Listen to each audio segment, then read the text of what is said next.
G'day everyone, how you going? My name's Josh Hack from PGG Wrights and Seeds. It's great to be back here at the Hunter Local Land Services demo site here at Singleton. And today I'm going to be talking about some grazing management from sort of mid to late spring where we are now and into early summer. We've had some really good growing conditions over the last couple of months. There's been some rainfall in parts. We've got predictions of a La Nina coming through, so there's more rain on the way as well.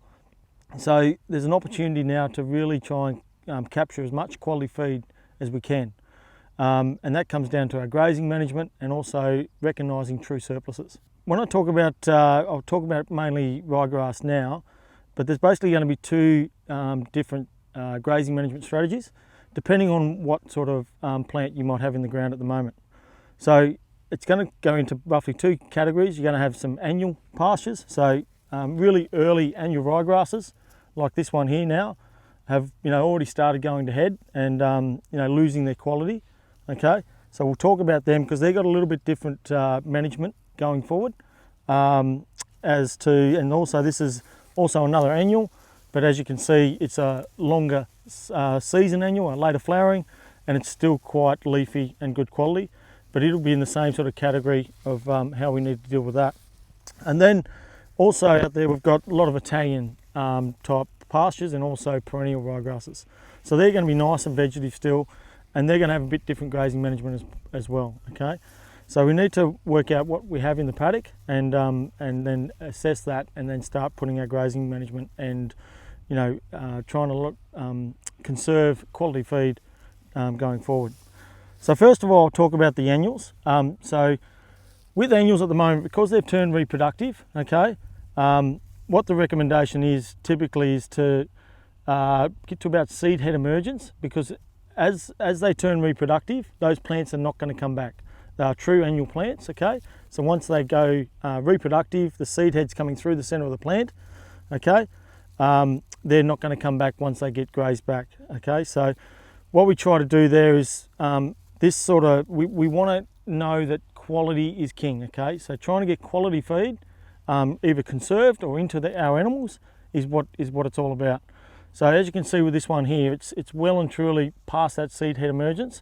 It's full seed head and flowering, okay? It has very little leaf on it, and the quality of that pasture is very, very poor.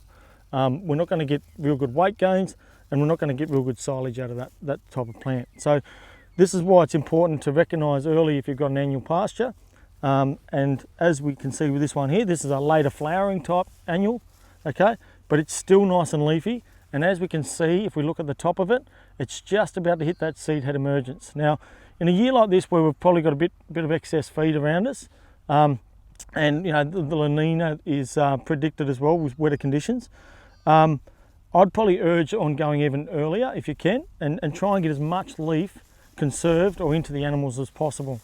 So we want to try and get all that nice high quality pasture, not the high fibre, low energy, low protein, which is not going to do anything for us. Okay, so timing is really critical to be able to do that. So that's the annuals. Okay, so basically we can now recognise that they're gone reproductive, try and get the most out of them by going around that sort of seed head emergence and just before, okay, and that'll be the best between quality and yield to try and achieve that. So now we move over to our Italians and our perennial rye grasses. They're still quite vegetative, and even when they do set up a seed head, if you remove that seed head with topping or some other way of slashing or even in a silage cut, it will come back vegetative, okay? So again, with the La Nina predicted and some good rainfall potentially on the way, we're going to have the potential to grow some really good quality feed out of these things, right up to Christmas. So it's still important to stick to the grazing rules with this sort of plant. Okay, so as we can see here, it's tillering out really nicely, okay? And what we need to do is make sure that we stick to our grazing rules. So our grazing rules for vegetative plant like this, okay, is our 2 to 3 leaf, okay? So we do the leaf counting. So we make sure we get there and count how many leaves since the last grazing, okay? So anywhere between 2 to 3 leaf, we know that plant, once it gets to 2 leaf, has stored enough energy to recover and be able to grow back from a grazing. And we know if we go past 3 leaf, we're going to lose quality, okay? And as you can see here with these annuals that have gone well past that 3 leaf stage, we can see the quality starting to drop in this plant because it's gone past that 3 leaf stage, and the oldest leaf will start to die off, okay? Now, it's 2 to 3 leaf or canopy closure. Now, in good fertile soils and with good nutrition and with good moisture and good heat units, typically what I'm seeing at the moment is the canopy closure is really coming around that 2 to 2.5 leaf. So canopy closure is probably what most people are going on at the moment. And as you can see in this demo site here that's been run really, really well by Kyle Roper, is that it's all hitting canopy closure and needs to be removed. Because if we don't remove it when we hit canopy closure, okay, so when we do our canopy closure, it's just that dive test. We go down, we open it up, okay, and we're sitting there and we're starting to look. Are we starting to get any yellowing down the bottom?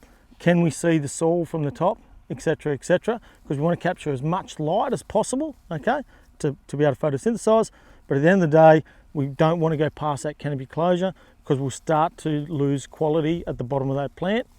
And also it will shade your new tillers. So you have all these brand new tillers growing down the bottom of your plant, and they're the really important ones. Once we graze, those new tillers are going to come back and give us feed right up to Christmas. Okay, so we really want to look after them. Not to mention, especially in some of the coastal areas around here, we have kikuyu underneath, and we want to make sure that the light can get down in under the canopy of the ryegrass to keep on photosynthesizing that kikuyu. So when we get enough heat units, you know, in December and January, that plant has been able to capture light to store energy to respond.